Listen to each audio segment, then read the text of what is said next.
السلام عليكم ورحمة الله وبركاته. إن الحمد لله والصلاة والسلام عليك يا رسول الله وعلى آله وصحبه وبارك وسلم. أما بعد فأعوذ بالله من الشيطان الرجيم. بسم الله الرحمن الرحيم. إنا أنزلناه في ليلة القدر وما أدراك ما ليلة القدر. ليلة القدر خير من ألف شهر. وقال تعالى في شان حبيبه إن الله وملائكته يصلون على النبي يا أيها الذين آمنوا صلوا عليه وسلموا تسليما. নামাজের দুরূদ শরীফ পড়ি। আল্লাহুম্মা সাল্লি আলা মুহাম্মাদিন ওয়া আলা আলি মুহাম্মাদ কামা সাল্লাইতা আলা ইব্রাহিম ওয়া আলা আলি ইব্রাহিম ইন্নাকা হামিদুম মাজিদ। আল্লাহুম্মা বারিক আলা মুহাম্মাদিন ওয়া আলা আলি মুহাম্মাদ কামা বারাকতা আলা ইব্রাহিম ওয়া আলা আলি ইব্রাহিম ইন্নাকা হামিদুম মাজিদ। আলহামদুলিল্লাহ। মহান আল্লাহ সুবহানাহু ওয়া তাআলার দরবারে লাখো কোটি শুকরিয়া যে মহান আল্লাহ সুবহানাহু ওয়া তাআলা রমাদানুল কারীমের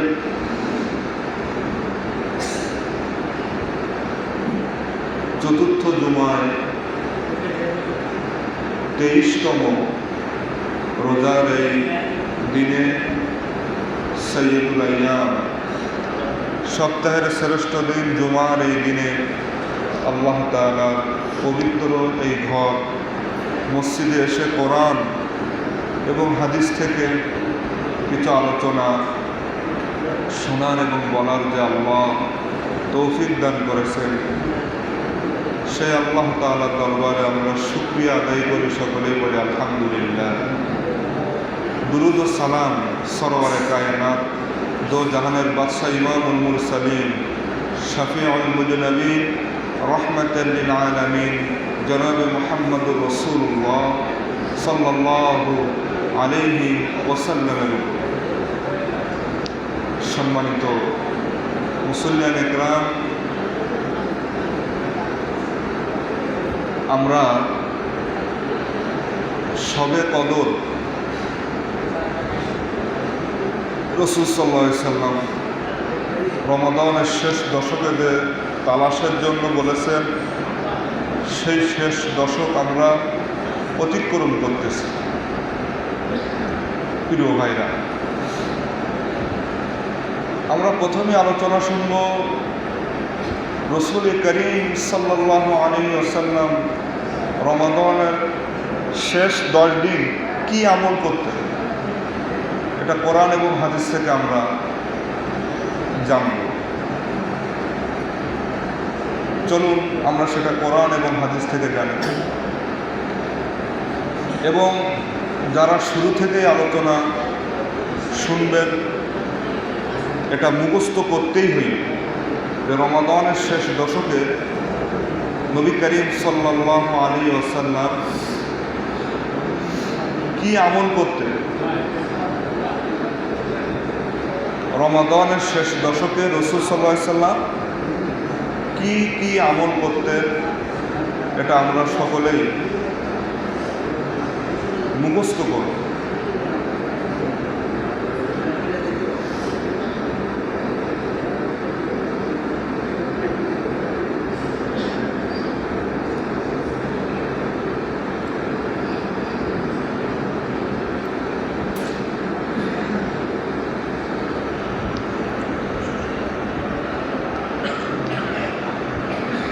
প্রিয় দিনী ভাইরা, কোরআন এবং সুন্নাহর কথা আমরা মনোযোগ সহকারে শোনার জন্য আল্লাহ তাআলা কোরআনেও বলেছেন, এজন্য আমরা সেদিকে লক্ষ্য রাখি। নবী সাল্লাল্লাহু আলাইহি সাল্লাম রমাদানের শেষ দশকে 4টা আমল করতেন। কয়টা? সবাই বলেন তো। এটা ধরব, না পারলে অসুবিধা আছে। রমাদানের শেষ দশকে নবীজি 4টা আমল করতেন, সবাই মুখস্থ করে। 1 নম্বর, রাসূল সাল্লাল্লাহু আলাইহি সাল্লাম, মুসলিম শরীফের হাদিসের ভিতরে আসছে, আম্মা জান আয়েশা রাদিয়াল্লাহু তাআলা আনহা বর্ণনা করেন, রমাদানের শেষ দশকে নবী সাল্লাল্লাহু আলাইহি সাল্লাম এত কষ্ট করেছেন যা বছরের অন্য কোনো দিন বা অন্য কোনো রাত্রে এত কষ্ট করেন না। এটা আমরা মুখস্থ করি যে নবীজি শেষ দশকে এত কষ্ট করেছেন যা বছরের অন্য কোনো রাত, অন্য কোনো দিনে এত কষ্ট করেন। এটা কিন্তু আমি পরে ধরব। 2 নম্বরে, রাসূল করিম সাল্লাল্লাহু আলাইহি ওয়াসাল্লাম রমাদানের শেষ দশকে কি করেছে দেখেন। মুসনাদে আহমদের বর্ণনা, এই হাদিসটিও আম্মা জান আয়েশা রাদিয়াল্লাহু তাআলা আনহা বর্ণনা করেন, রমাদানের শেষ দশকে নবীজি কি করেছেন। রমাদানের প্রথম 20 দিন নবীজি কিছু ঘুমায়েছেন, আবার কিছু ইবাদত করেছেন। কিন্তু রমাদানের শেষ যখন চলে আসতো, শেষ দশক যখন আসতো, ফাইদা কানাল আশরুল আওয়াখির মির রমাদান, ফাইদা কানাল আশরুল আওয়াখির মির রমাদান, অর্থাৎ রমাদানের শেষ দশক যখন চলে আসতো, রাসূল করিম সাল্লাল্লাহু আলাইহি ওয়াসাল্লাম আহইয়া লাইলাহু, সারা রাত জেগে জেগে নবী সাল্লাল্লাহু আলাইহি ওয়াসাল্লাম ইবাদত বন্দেগী করেছে, বিছানায় পিঠ লাগান নাই। আহইয়া লাইলাহু মানে রাতের অংশই নবীজি বিছানায় মোটে পিঠ লাগান নাই। তাহলে আমরা প্রথমটা জানলাম, এই শেষ দশকে নবীজি সাল্লাল্লাহু আলাইহি সাল্লাম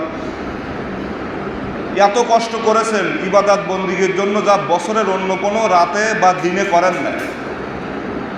আর 2 নম্বরে জানলাম, নবীজি সাল্লাল্লাহু আলাইহি সাল্লাম রমাদানের শেষ দশকে বিছানায় মোটে পিঠ লাগান নাই।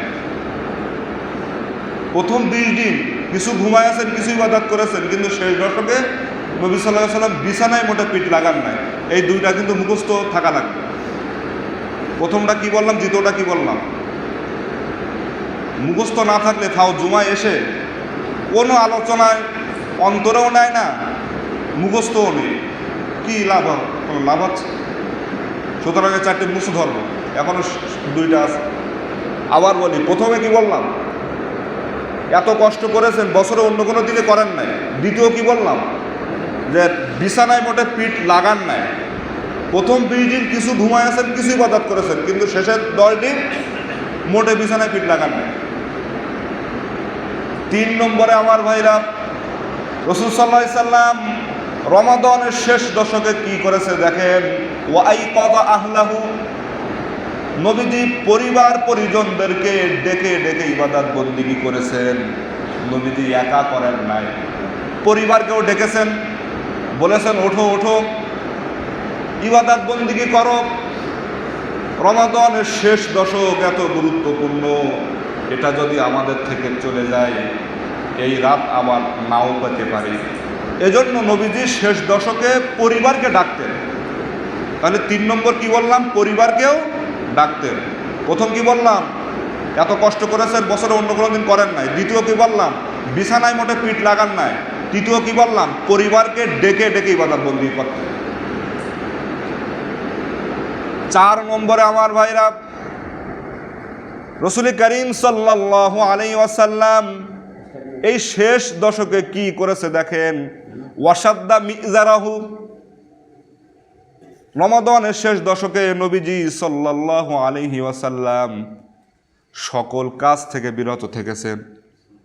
ওয়াসাদ্দা মিজারাহু, হাদিস বিশারকরা এর ব্যাখ্যাই বলেছেন, মিজারাহু আসাদ্দা মিজারাহু মানে হলো নবীজি পারিবারিক, রাজনৈতিক, সাংসারিক সকল কাজ থেকে বিরত থেকে এই 10 দিন কার জন্য ইবাদত করেছেন? আল্লাহর জন্য। তাহলে এবার কিন্তু উত্তর দেওয়ার পালা। আমি আবার বলার পর এবার সবাই ধরব। প্রথম কি করেছেন? কষ্ট করেছেন, এত কষ্ট করেছেন বছরে অন্য কোনো দিন রাতে করেন নাই। দ্বিতীয়, বিছানায় মোটে পিঠ লাগান নাই। তৃতীয়, পরিবারকে নিয়ে ইবাদত বন্দি করেছেন। আর চতুর্থ, সকল কাজ ঝাই ঝামেলা থেকে মুক্ত হয়ে এই 10 দিন একমাত্র আল্লাহর ইবাদত বন্দি করেছেন। মুখস্থ হয়েছে? এবার সবাই বলেন প্রথমটা কি করেছেন? দ্বিতীয়, তৃতীয় আর চতুর্থ? ও চাষা বলতে পারি যার তো কেউ বললে হবে না, হচ্ছে না তো। অসাদ্দা মিজারাহু সমস্ত ঝাই ঝামেলা থেকে মুক্ত থেকেছেন। এই কথাগুলো কি হাদিস থেকে বলছি না বানাচ্ছি? এই 4টা কাজ নবীজি শেষ দশকে করেছেন। হাদিস থেকে বলছি বল, মন মতন কিছু করেন না। নবীজি যা করেছেন তাই করতে হইবে। আমার ভাইরা, আর আমরা কি করি? আমরাও নবীজির সাথে সাল্লাল্লাহু আলাইহি সাল্লামের সাথে মিলাই আমরাও এই দশকে জাগি, কিন্তু মার্কেটে জাগি। এরপরে যারা ব্যবসা বাণিজ্য করে এই দশকে ব্যবসা কিভাবে বেশি করা যায় সেই ধান্দায় আমরা রাত জাগি। তা রাসূল সাল্লাল্লাহু আলাইহি সাল্লামের আমলের সাথে আমাদের আমলের কি জঘন্য প্রকার বৈবিধ্য। দেখেন, রসুলের আমল ছিল কি আমাদের আমল?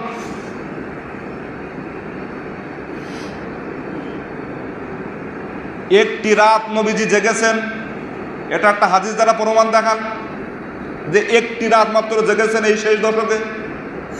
কোনো প্রমাণ আপনি দেখাইতে পারবেন না।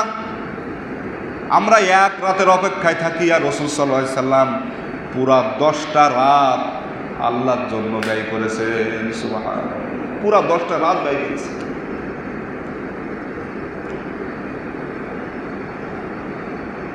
রমাদানের শেষ দশক এত গুরুত্ব কেন? লাইলাতুল কদর আছে এই জন্য গুরুত্ব। গত জুমায় বলছিলাম যে লাইলাতুল কদরের 7টা বৈশিষ্ট্য আছে। 1 নম্বর বৈশিষ্ট্য হলো যা অন্য রাতে নেই, এই রাতে যেটা আছে সেটা হলো এটা কোরআন নাজিলের রাত্র। কত গুরুত্বপূর্ণ রাত্র আপনি দেখেন। গোটা কোরআন মিলে এমন নির্দিষ্ট একটা রাত্রের জন্য একটা সূরা নাজিল করেছে, পুরা একটা সূরাই ওই রাতের জন্য, এমন কোনো নেই। শুধু এই রাত্রের জন্য আল্লাহ তাআলা সূরাতুল কদর নামক সূরাও নাজিল করেছেন। আল্লাহ তাআলা বললেন, ইন্না আনজালনাহু ফি লাইলাতিল কদর, নিশ্চয় আমি এই রাত্রে কোরআন নাজিল করেছি। 2টা বর্ণনা আছে। এক বর্ণনা হলো লৌহে মাহফুজ থেকে, আরশে আজিম থেকে লৌহে মাহফুজে আল্লাহ কোরআনকে নাজিল করেছিলেন কমপ্লিটভাবে এই রাত্রে।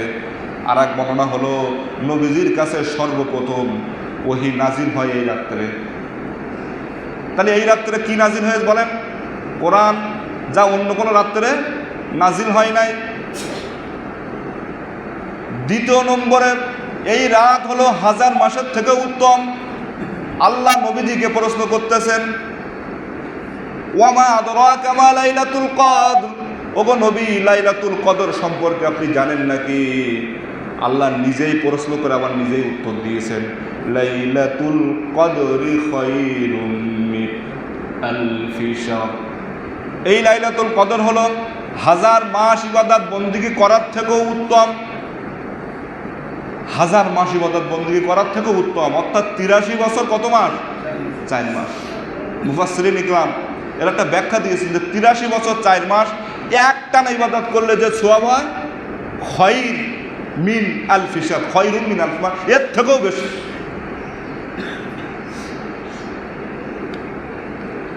এই সূরা নাজিলের একটা প্রেক্ষাপট আছে, এটা গত জুমায় বলছিলাম যে বনী ইসরাঈলের একজন ব্যক্তি, ওটা আর বলছেন।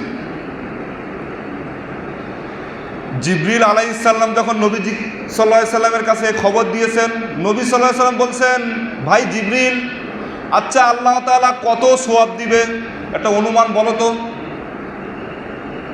নবী সাল্লাল্লাহু আলাইহি সাল্লাম যখন এই প্রশ্ন করলেন, জিবরিল আলাইহিস সালাম বললেন আল্লাহই ভালো জানেন, কিন্তু নবীজি কিছু বর্ণনা দিয়েছেন। দেখেন, আরাফার ময়দানে, পৃথিবীর সব থেকে শ্রেষ্ঠ জায়গার নাম হলো আরাফার ময়দান। ওই আরাফার ময়দানে যদি কেউ এহরাম পড়া অবস্থায় 83 বছর 4 মাস একটানা ইবাদত বন্দিগি করে, যে সওয়াব আল্লাহ দিবেন, এক রাত্রে ইবাদত করলেও তার থেকেও বেশি সওয়াব আল্লাহ দান করে দিবেন। সুবহানাল্লাহ। শুধু তাই নয় আমার ভাইরা, আল্লাহ উম্মতি মুহাম্মাদের জন্য কত অফার রেখেছে দেখেন।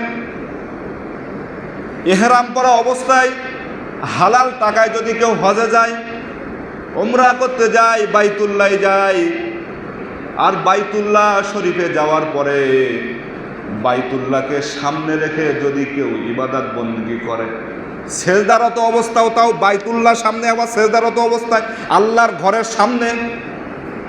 আর বাইতুল্লাহ যারা প্রবেশ করে, অমান দাখালাহু কানা আমিনা, আল্লাহ তাকে নিরাপদে রাখেন। ওই বাইতুল্লাহকে সামনে রেখে ইহরাম পরা অবস্থায় আবার হালাল টাকায় যদি কেউ 83 বছর 4 মাস যদি ওইখানে ইবাদত করে, বাইতুল্লাহকে দেখে দেখে, বাইতুল্লাহকে দেখলেও কিন্তু সওয়াব হয়। এনাম টাকায় থাকলেও কি হয় ভাই? সওয়াব হয়। টাকায় থাকলেও সওয়াব হয়। ওইখানে দেখে দেখে যদি কেউ সেজদারত অবস্থায় কাটায় ক বছর? 83 বছর 4 মাস। সে যত সওয়াব অর্জন করতে পারবে, তার থেকেও অধিক সওয়াব আল্লাহ উম্মতি মুহাম্মাদের জন্য এই রাত্রে ইবাদতের সওয়াব লিখে দিবে। শুধু তাই না, হালাল টাকায় হজে গিয়েছেন, আবার আপনি কি করতেছেন? তওয়াফ করতেছেন। তওয়াফ সম্পূর্ণ করার পরে আমার ভাইরা, তওয়াফ সম্পূর্ণ করার পরে মাকামে ইব্রাহিমে 2 রাকাত নামাজ আদায় করতে হয়। যারা হাজী সাহেব, এখানে কেউ আছেন মনে হয়, হাজী সাহেব আছে মনে হয়, যারা হাজী সাহেব আছেন, তওয়াফ করার পরে 2 রাকাত নামাজ আদায় করতে হয় মাকাম ইব্রাহিমে। ওয়াত্তাখিযু মিন মাকাম ইব্রাহিমা মুসাল্লা, তোমরা মাকাম ইব্রাহিমকে নামাজের স্থান বানাও। হালাল টাকায় হজে যাওয়ার পরে আবার ইহরাম পড়া অবস্থায়, আবার তওয়াফ সম্পূর্ণ করার পরে ওই মাকাম ইব্রাহিমে যদি 83 বছর 4 মাস আপনি একটানা ইবাদত করেন, তার থেকেও অধিক সওয়াব আল্লাহ তাআলা এই রাত্রের ইবাদতের জন্য রেখে দিয়েছেন। সুবহানাল্লাহ, কত সওয়াব আল্লাহ রেখে দিয়েছেন এই সবে কদরের রজনী। প্রিয় মুসলিম, তাহলে 2 নম্বর বৈশিষ্ট্য কি? 1 নম্বর বললাম কি, এই রাত্রে কোরআন নাজিলের মাস। দ্বিতীয়, এই রাত্রে ইবাদত করলে 83 বছর 4 মাস একটানা ইবাদত করলে তার থেকেও বেশি সওয়াব দিবেন আল্লাহ তাআলা। 3 নম্বরে, এই রাত্রে কি হয়? স্বয়ং জিবরিল আলাইহিস সালাম ফেরেশতাদের সর্দার, তিনি তার বিরাট বাহিনী নিয়ে এই রাত্রে অবতরণ করেন, যা বছরের অন্য কোনো রাত্রে অবতরণ করেন না।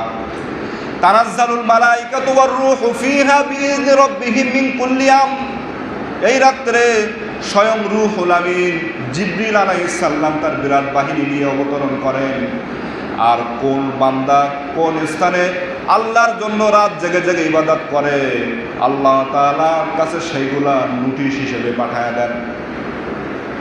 এটা 3 নম্বর বৈশিষ্ট্য। আর 4 নম্বর হলো, শুধু এসেই চলে যায় তাই না, সারা রাত জেগে জেগে যারা ইবাদত করে তাদেরকে পাহারা দিতে থাকেন ফেরেশতার বাহিনী। সালামুন হিয়া হাত্তা মাতলাইল ফাজর, ফজর উদিত হওয়া পর্যন্ত সারা রাত এই জমিনে অবতরণ করে। এটা 4 নম্বর। 5 নম্বর হলো, এই রাত্রের বৈশিষ্ট্য এমন যা অন্য কোনো রাত্রে আপনি পাবেন না। 5 নম্বর হলো, সূরাতুদ দুখানের ভিতর আল্লাহ বললেন, ইন্না আনজালনাহু ফি লাইলাতিন মুবারাকাতিন ইন্না কুন্না মুনজিরিন। এই রাত হলো বরকতময় রজনী। এই রাত হলো কে রজনী? বরকতময় রজনী।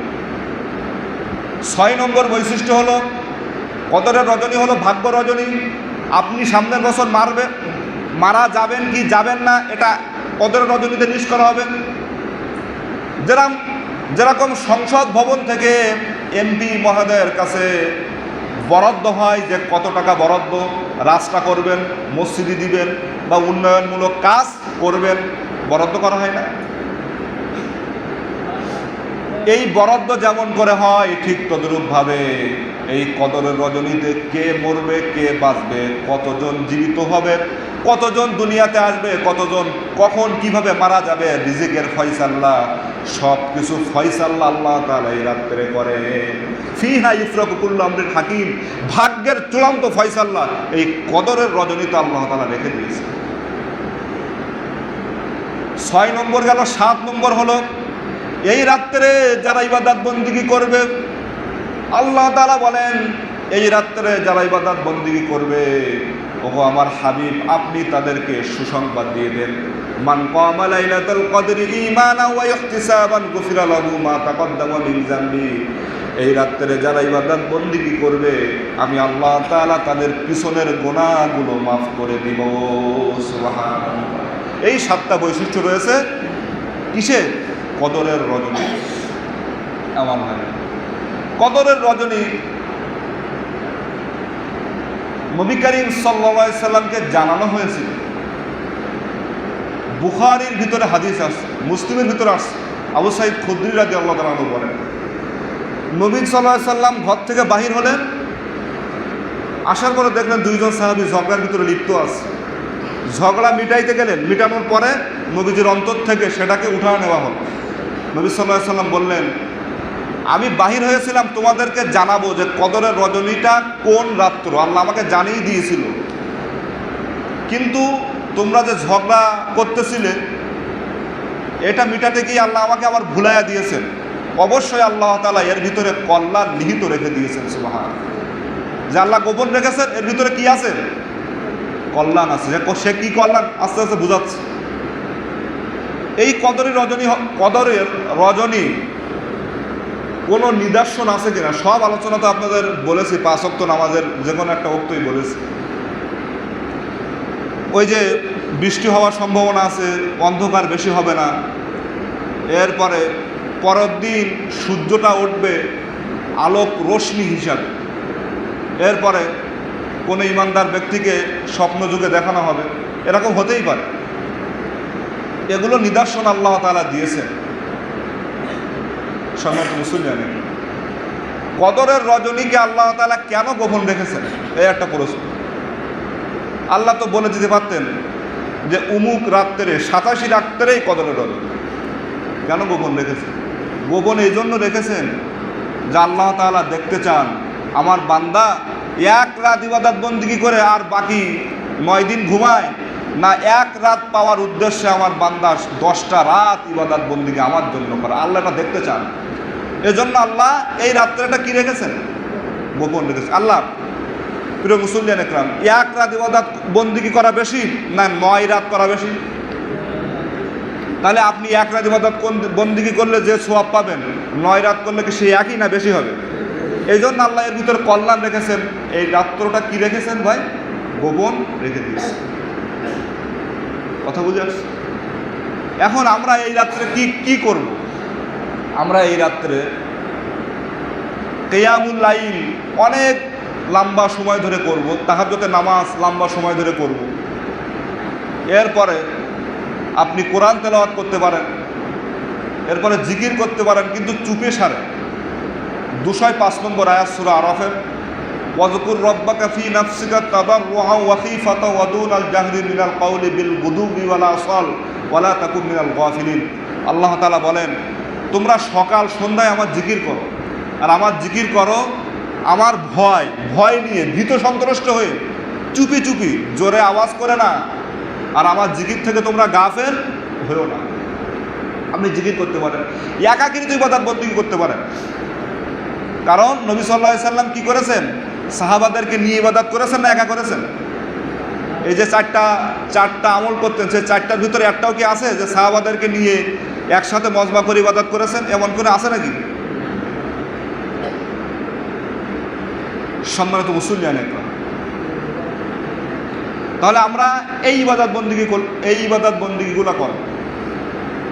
আর একটা হাদিস আছে, দেখেন, স্পেশাল একটা দোয়া নবী সাল্লাল্লাহু আলাইহি সাল্লাম শিখাইছেন, এটা তিরমিজির ভিতরে আসছেন।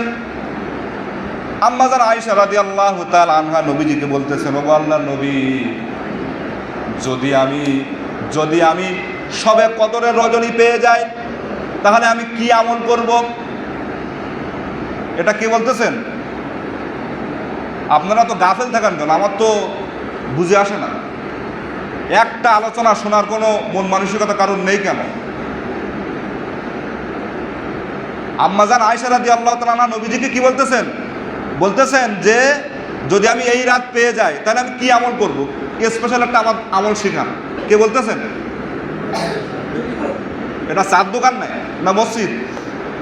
তাহলে ইচ্ছা মতন কেউ খেলা করবে, কেউ চা খাবে, কেউ গল্প করবে, কেউ বেখেলা থাকবে, এমন থাকা যাবে না তো। এটা মসজিদ, তো এই মসজিদ নিয়ন্ত্রণ করবেন ইমাম, যেভাবে নবী সাল্লাল্লাহু আলাইহি ওয়াসাল্লাম নিয়ন্ত্রণ করছেন সেভাবে, ঠিক কিনা?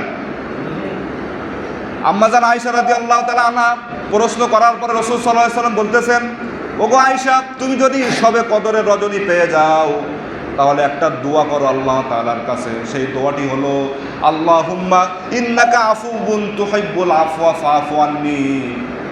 ওগো আয়েশা, তুমি আল্লাহর কাছে দোয়া করো, ওগো আল্লাহ, আপনি ক্ষমাশীল, ক্ষমা করতে ভালোবাসেন, মেহেরবানি করে আপনি আমাকে ক্ষমা করে দেন। সুবহানাল্লাহ, আপনি ক্ষমাশীল, ক্ষমা করতে ভালোবাসেন, দয়া করে আমাকে কি করে দেন। এই দোয়াটি কারো মুখস্থ আছে? দেখি কার মুখস্থ আছে, হাত তোলেন দেখি। ওই কিছু কিছু ছাত্রর আছে, আর তো কারো দেখলাম না। আহারে মুসলমান, এই হইল মুসলমানের হালাত। ইফতারির সময় মাইকেও বন্ধু বলেছি যে এই দোয়াটা মুখস্থ করবে, আর এই মুসলমানি নিয়ে তুমি কবরে নাজাত পাবা আর রসুলের সুপারিশ পাবা নাকি? এই মুসলমানিত্ব নিয়ে বড় বড় লম্বা টুপি আর কি, আর নিষেধ তো আর বললাম।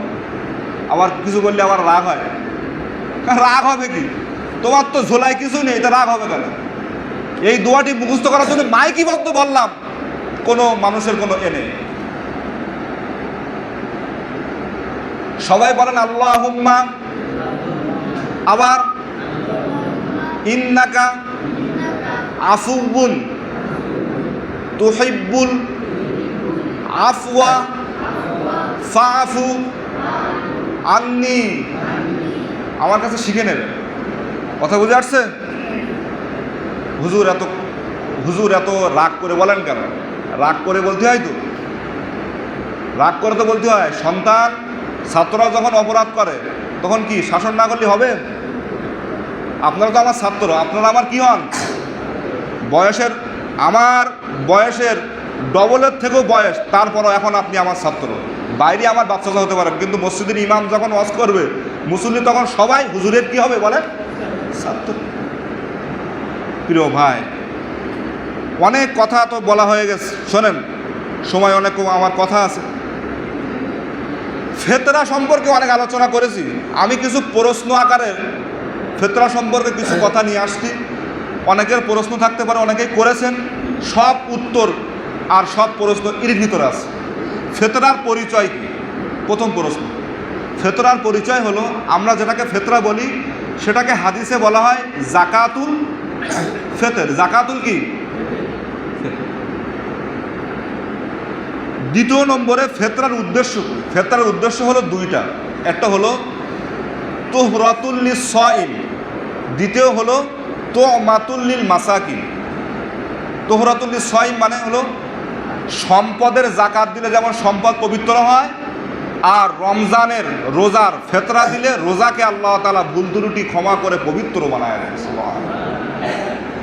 আর দ্বিতীয় তুমাতুল লিল মাসাকিন, মিসকিনদের উপকার হয়, কারণ আল্লাহ বলেছেন ওয়াফি আমওয়ালিহিম হাক্কুল লিস-সাইলি ওয়াল মাহরুম। সূরা জারিয়াতের ভিতরে আছে। আল্লাহ তাআলা কি বলেছেন? যে গতকালকে তেলাওয়াত হয়েছে, এটা আল্লাহ বলেছেন যে কি, গরিবের একটা অংশ আমি বড় লোকের অর্থের ভিতরে আমি আল্লাহ রেখে দিয়েছি। তার মানে এটা নয় তুমি ধনী লোক, তুমি গরিবকে, অসহায় তুমি গরিবকে সাহায্য করছো, এমনটা নয়। বরং ধনী লোক ধনী লোককে উপকার করতেছে গরিব মানুষ। আচ্ছা বলেন, আমি গরিব মানুষ, আমি ফেতরা খাওয়ার উপযোগী না, জাকাত খাওয়ার উপযোগী? ভুল হচ্ছে। মনে করেন আমি ফেতরা পাওয়ার উপযোগী, জাকাতও পাওয়ার উপযোগী, আর আপনি দেওয়ার উপযোগী। এখন আমি আপনার কাছে গেলাম না, আমার কি গুনাহ হবে? কিন্তু আপনি যদি ফেতরা না দেন, জাকাত না দেন, আপনার সম্পদ সব অপবিত্র। সুতরাং আমি আপনাকে দয়া করতেছি না, আপনি আমাকে দয়া করতেছেন। কথা বুঝেননি? মানে বড় লোক দয়া করে না গরিব মানুষ দয়া করে বড় লোকের উপরে? গরিব মানুষ যদি বড় লোকের উপর দয়া না করতো, সব বড় লোক কি হতো? সব সম্পদ সব জাহান্নামে যেত, ঠিক না? আল্লাহ বলেছেন অফি আমওয়ালিহিম হাক্কুল লিসাইল ওয়াল মাহরুম। কথা বুঝে আসছে? ফেতরার হুকুম কি? ফেতরার হুকুম হলো ফেতরা দেওয়া ওয়াজিব। বুখারীর হাদিসের ভিতরে আসছে, ওমর রাদিয়াল্লাহু তাআলা আনহু বলেছেন, রাসূল সাল্লাল্লাহু আলাইহি ওয়াসাল্লাম আমাদেরকে বলেছেন ফেতরা দেওয়া কি ওয়াজিব। ফেতরা দেওয়া কি? এখন ফেতরা মানে কার উপরে ওয়াজিব? দুইটা বর্ণনা আছে। একটা হলো জাকাত যাদের উপরে ফরজ, ফেতরা তাদের উপরে ওয়াজিব, এই একটা বর্ণনা, এটা আবু হানিফার মত। দ্বিতীয় একটা বর্ণনা হলো, সেটা আরবের বিভিন্ন হাদিস বিশারক যারা, মানে ইসলামী স্কলার যারা, তারা বলেছেন ঈদের দিন যদি 1 সা পরিমাণ, অর্থাৎ আমি আপনাদের এর আগেও বলছি 1 সা বলতে কি বোঝায়? 3 কেজি 300 ফেতরা দেওয়ার যে 5টা সম্পদ আছে মাল দিয়ে, ও তারটাই একটা 3 কেজি 300 গ্রাম এর দাম যেমন হয়, সেরকম যদি অর্থ আপনার কাছ থাকে, ঈদের দিন সকালে জাকাতের জন্য তো 1 বছর হওয়া লাগে, ঈদের দিন সকালে যদি সব খরচ খরচা বাদ দিয়ে থাকে, আপনার উপরে ফেতরা দেওয়া ওয়াজিব। আর এই মতটাই প্রাধান্য। এই মতটাই কি প্রাধান্য? কাকে দেওয়া যাবে ফেতরা? ফেতরা যাদের উপরে যারা জাকাত নিতে পারবে তারা ফেতরাও নিতে পারবে। কিন্তু এখানে দুটো মত আছে। একটা মত হলো আবু হানিফা রহমাতুল্লাহ আলাইহি এই কথা বলেন। কে বলেন? আবু হানিফা বলেন। আর শাইখুল ইসলাম ইমাম ইবনে তাইমিয়া রহমাতুল্লাহ আলাইহি, ইমাম মালিক রহমাতুল্লাহ আলাইহি, তিনি বলেন, তারা বলেন যে ব্যক্তি মিসকিন, যে ব্যক্তি কি বলেন? মিসকিন, যে ব্যক্তি গরিব মিসকিন, তাদেরকে দেওয়া যাইবে। এই দুইটা বেশি হকদার। গরিব মিসকিন না ফেতরা খাবার বেশি কি হকদার। কখন দিতে হবে ফেতরা? ঈদের দিন, ঈদের নামাজের আগে আপনাকে ফেতরা দিতে হবে। ঈদের নামাজের পর যদি দেন, সেটা ফেতরা হবে না, অন্য দান হিসেবে গণ্য হবে। ভাই, অনেক মানুষ এত ব্যস্ত ঈদের নামাজের পর ফেতরা দেয়, ও ঈদের নামাজের পর ফেতরা দিলে সেটা ফেতরা হবে না, সেটা অন্য দান হিসেবে গণ্য হবে। কোন কোন জিনিস কি পরিমাণে ফেতরা দিতে হবে? 5টা খাদ্যদ্রব্য দিয়ে ফেতরা দিতে হয়। কয়টা? 5টা। গম আটা আছে, গম আটা আছে না, গম আটা, পনির, কিশমিশ, খেজুর, জব, এই 5টা। কথা বুঝে আসছে? এখন গম এবং আটার ব্যাপারে অর্ধ সার কথা আসছে। অর্ধ সার মানে অর্ধেক, 1 কেজি 650 গ্রাম। আমি আমার ক্যালকুলেটারের হিসাব করলাম, তা দেখলাম 1 কেজি 65 গ্রাম হচ্ছে, তাহলে 50 গ্রাম বেশি দিতে পারে। অর্ধ সার সেটা হলো গম এবং আটা। এটা আমাদের দেশের কিছু কিছু ইসলামী স্কলাররা এই কথা বলেছেন, যেটাকে আমরা 120 টাকা বা 15 টাকা করে দিচ্ছি, বা 10 টাকা, ঠিক না? মানে সর্বনিম্নটা। এরপরে টাকা দিয়ে ফেতরা দেওয়া যাবে কিনা দেখেন, হাদিসে আসছে 5টা জিনিস দিয়ে ফেতরা দিতে হয়। এখন এখানে আলেমরা বলেন, যদি ফেতরা যে নিবে তাকে যদি টাকা দিয়ে দিলে যদি সে উপকার হয়, টাকা দিয়ে দিতে পারেন। আর যদি মাল, অর্থাৎ এই যে জব, খেজুর, কিশমিশ বললাম না, কিন্তু আমাদের দেশে কিন্তু এই খাদ্যগুলো প্রচারিত নেই। আমাদের দেশে আছে আটা, তেল। আলেমরা বলেন যে আটা, তেল আপনি এগুলো দিতে পারেন, যেহেতু আমাদের দেশে প্রধান খাদ্য এইগুলা, ঠিক না? ডাল, চাল, তাই না? কিন্তু আপনার ওই সা ঠিক থাকবে। 1 সা বললাম না, মানে 3 কেজি 300। যদি আপনি তেল দেন, তাহলে একটা ফেতরার ধরুন 3 কেজি 300 তেল দিতে হবে, এর দাম অনুযায়ী দিতে হবে, বা মালও দিতে পারেন। সময় হয়ে যাচ্ছে। ফেতরার মানদণ্ড কেমন হবে? ফেতরার মানদণ্ড কেমন হবে সেটা হলো, আপনি ফেতরা সর্বনিম্নটা দিচ্ছেন, কিন্তু আপনার দেওয়ার ক্ষমতা আছে খেজুরের এতে, খেজুর আছে না, বা কিশমিশের দামে। এখন বলেন আটার দাম বেশি না কিশমিশের দাম বেশি? খেজুরের দামও বেশি। এখন আমার সক্ষম আছে কিশমিশের দামে, আমি দিচ্ছি 110 টাকা করে, এটা হবে না। ফেতরার মানদণ্ড আপনার যেরকম অর্থ আছে সেই অনুযায়ী আপনাকে দিতে হবে। 10 নম্বর সর্বশেষ প্রশ্ন হলো, কোন কোন স্থানে আপনি কোন কোন স্থানে ফেতরা দিতে পারবেন? আপনি যে স্থানে আছেন, আপনি যে এলাকায় আসেন, অনেক মানুষ আমরা এই এলাকার ফেতরা অন্য জায়গায় দিয়ে আসে। এই এলাকার ফেতরা আপনার এই এলাকায় দিতে হবে। এলাকায় মাদ্রাসা আছে না আমাদের, এই এলাকায় আপনার গরিব মিসকিন আছে না, আপনি এইখানে দিবেন। আপনার এটা বেশি হকদার, আপনি বাইরে দিতে পারবেন না। দিতে পারবেন এখানে কভার হওয়ার পরে দিতে পারবেন, কিন্তু এখানে কভার হওয়ার পরে এরাই বেশি হকদার। কথা বুঝে আসছে? আলোচনা শেষ। আমার ভাইরা, সর্বশেষ হলো আমাদের এই ছাত্রদের পাঞ্জাবি দেখা যাচ্ছে তো নাকি? তো অন্য দিনের তুলনায় আজকে একটু বেশি দেখা যাচ্ছে না? এই এক সেট করে জামা আমার অত্যন্ত প্রিয় একজন চাচা, আব্দুল সালাম চাচা, উনি দিয়েছেন। আমি যে নাম বলি, অনেকেই মনে করে হুজুর এত নাম বলেন কেন? তিনি আমাকে নাম বলতে বলেন নাই, বলতেছি এই উদ্দেশ্যে অন্য মানুষ যেন উদ্বুদ্ধ হয়, এই কারণে। তার জন্য দোয়া চেয়েছেন তার আব্বা আম্মার জন্য বিশেষ করে। আর আমাদের মসজিদে 3টা ফ্যান, শরদীয় আমার চাচা মসজিদের সম্মানিত সেক্রেটারি সাহেব, তিনি 3টে ফ্যান দান করেছেন, সুবহানাল্লাহ। তাও সে দামি ফ্যানটা, ভীষণ ফ্যান দামি না? দেখেন এই যে দানগুলা করতেছেন, এই দানগুলা কি করতেছেন কি কারণে? নাম কামানোর জন্য? তিনি একটা কথা আমাকে বলেছেন যে হুজুর আপনি যেখানে ইচ্ছা সেখানে লাগাতে পারেন। অনেক মানুষ দান করে কি করে, এই ফ্যানটা আমি এখানে লাগাইছি, এখান থেকে যা সরানো না হয়, এখান থেকে বাইরে দিতে পারবেন না, এটা দান বলে না, এটাকে দান বলে না। আমি দান করেছি, সেই দানের অর্থটা যেখানে ইচ্ছা সেখানে আমি লাগাতে পারি। আল্লাহর ঘরে বা মসজিদ লাগানে, মাদ্রাসায় লাগালেই তো হলো, ঠিক কি না? আপনি এরকম কথা বললেন কেন? এরকম কথা আপনি বললেন কেন? দান করলেন কেন? আপনি বলেন, আপনি ফিক্স করে দিলেন কেন যে এইখানে লাগাতে হবে, এইখানেই করতে হবে? এটা হাদিসের বিপরীত, এটা হাদিসের বিপরীত। এখন এই হাদিসের দলিল দুটো সময় চলে যায়। ওই একটা হাদিস আমি টুকেও নিয়ে আসছি, বুখারীর হাদিসের ভিতরে আছে। আবু তলহা রাদিয়াল্লাহু তাআলা আনহু, খেজুরির বাগান ছিল সব থেকে বেশি। সূরা আল ইমরানের 99 নম্বর আয়াত যখন নাজিল হলো যে তোমাদের সব থেকে পছন্দের জিনিস দান করো, দান না করা পর্যন্ত তোমরা পুণ্য কামাই করতে পারবা না, তাড়াতাড়ি বলছি। এখন আবু তলহা রাদিয়াল্লাহু তাআলা আনহু সব থেকে খেজুরির বাগান ছিল ভালো এবং সব থেকে পছন্দের বাগান, নাম ছিল বাইরুহা। কি নাম ছিল? বাইরুহা। নবীজির কাছে এসে বলতেছিল, আল্লাহ নবী, আল্লাহর আয়াত নাজিল হয়েছে, সব থেকে পছন্দের জিনিস দান করতে হবে, আমার এই খেজুরির বাগানটা সব থেকে পছন্দ, আপনি এই বাগানটা নেন, যেখানে ইচ্ছা সেখানে খরচ করুন। সুবহানাল্লাহ। নবীজি কি করলেন? ওই যে আবু তলহা রাদিয়াল্লাহু তাআলাকে ফিস করে দিয়েছেন যে ও আল্লাহ নবী, এটা শুধু আপনার জন্য খরচ করেন। বলেছেন আপনি যেখানে ইচ্ছা সেখানে খরচ করেন।